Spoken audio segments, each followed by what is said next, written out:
సమాజంలోని ఎన్ని వర్గాలు ఉన్నప్పటికీ రాజకీయ నేతలు, సంపన్నులు, మేధావులు అభిప్రాయాలకు తగ్గట్లే పాలన నడుస్తూ ఉంటుంది.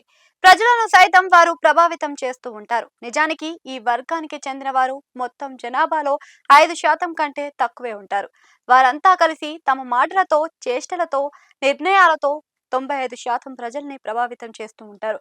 ఎప్పుడైతే ఈ మూడు వర్గాల్లోని వారు తప్పుడు విధానాల జోలికి వెళతారో లేనిపోని తలనొప్పులు తెర మీదకు వస్తూ ఉంటాయి.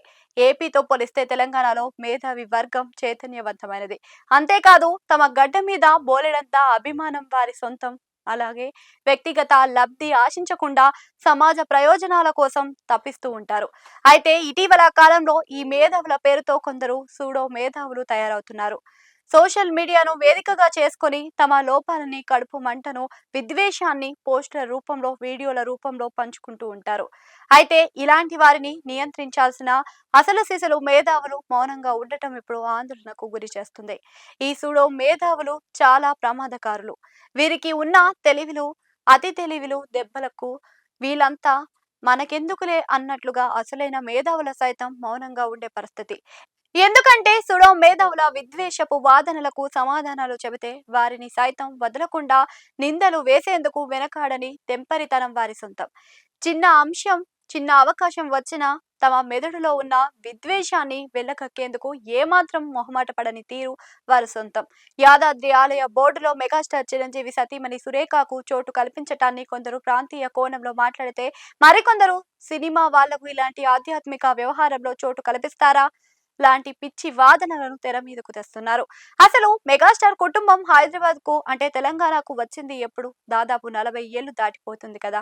మద్రాసు నుంచి హైదరాబాద్ కు వచ్చేయటమే కాదు, ఇక్కడే స్థిరపడిపోయారు. వారి పిల్లలు ఇక్కడే పెరిగి పెద్దవాళ్ళు కూడా అయ్యారు. అలాంటప్పుడు అప్పుడెప్పుడో పుట్టి కొన్నాళ్ళు మాత్రమే పెరిగిన ప్రాంతం మద్రాసును తెలంగాణలో స్థిరపడిన 40 ఏళ్ల తర్వాత కూడా ఆంధ్ర ముద్ర వేయటం ఎంతవరకు సబాబు అన్నది ఒక ప్రశ్న. చిరంజీవి బ్లడ్ బ్యాంక్ హైదరాబాద్ లోనే పెట్టారు, కానీ ఏపీలోని మరెక్కడ పెట్టలేదు కదా. తన సంపాదించిన దానిలో 95% పైనే తెలంగాణలో ఉంచుకున్నారు తప్పించి ఆ సంపాదన ఏపీకి తరలించలేదు కదా. అలాంటప్పుడు చిరంజీవికి ఆంధ్ర ట్యాగ్ ఎలా తగిలిస్తారు అన్నది ప్రశ్న. ఇప్పుడు నోళ్లు తెరుస్తున్న వారంతా కేసీఆర్ ప్రభుత్వంలో సమంతకు తెలంగాణ బ్రాండ్ అంబాసిడర్ హోదాను కట్టబెట్టినప్పుడు ఏం మాట్లాడలేదేం? అలాంటి ఎన్నో నిర్ణయాలు తీసుకున్నప్పుడు లేవని నోళ్లు ఇప్పుడు ఎందుకు నోరు పారేసుకుంటున్నాయి? యాదగిరిగుట్ట దేవస్థానం బోర్డులో ఆంధ్ర అంటూ రాగాలు తీస్తున్న వారు తిరుమల తిరుపతి దేవస్థానం బోర్డులో చోటు కల్పించిన దానితో సరిపోక తెలంగాణ నుంచి తిరుమలకు వెళ్లే సాధారణ భక్తులకు సైతం సౌకర్యాల గురించి డిమాండ్ చేయటం, స్వామివారి దర్శనం కోసం తెలంగాణ ప్రజా ప్రతినిధులకు కోటా గురించి డిమాండ్ చేయడం తెలిసిందే. ఇంతలా తమకు నచ్చిన అంశాల మీద విషయాలపై డిమాండ్ చేసి మరీ సాధించుకున్నప్పుడు గుర్తుకు రాని ప్రాంతీయత యాదాద్రి బోర్డులో సురేఖ చిరంజీవికి కేటాయించినప్పుడు రావటం దేనికి నిదర్శనం? ఇదంతా చూస్తే తీసుకున్నడే గాని ఇచ్చేందుకు ముందుకు రాని సుడో మేధావితనం విడిపోయి కలిసి ఉందామనే తెలంగాణ ఉద్యమ ప్రాథమిక నినాదాన్ని పూర్తి వ్యతిరేకం కాదా? ఇలాంటి తీరును మొగ్గలోనే తుంచివేయాల్సిన బాధ్యత అసలు సిసలు తెలంగాణ మేధావుల మీదే ఉంది కదా. వారంతా సుడో మేధావుల నోళ్లు మూయించేందుకు పని ఎందుకు చేయట్లేదు అన్నది అసలు ప్రశ్నగా చెప్పక తప్పదు.